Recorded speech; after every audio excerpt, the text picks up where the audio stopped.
Hi friends, I am Ankit and today I will show you how to secure your Telegram.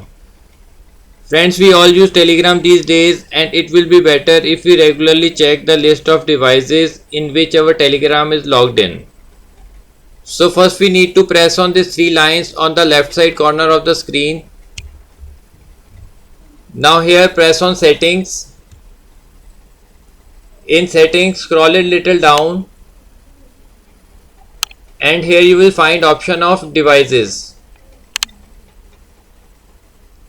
In devices, here you can see in active sessions the list of all the devices on which your Telegram is logged in.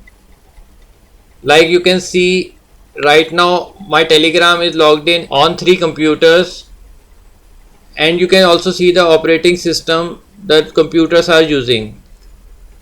Like my two systems are using Windows 7 and one is using Windows XP. From here you can also see the last login date of each devices.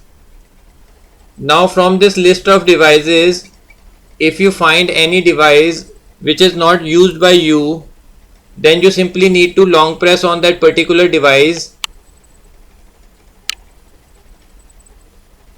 and press on terminate.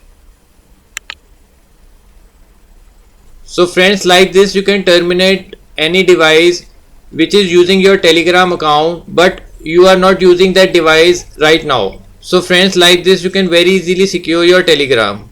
I hope you find this video useful. If you like the video, then press on like button and don't forget to subscribe our channel and press on bell icon to receive email notifications free of cost.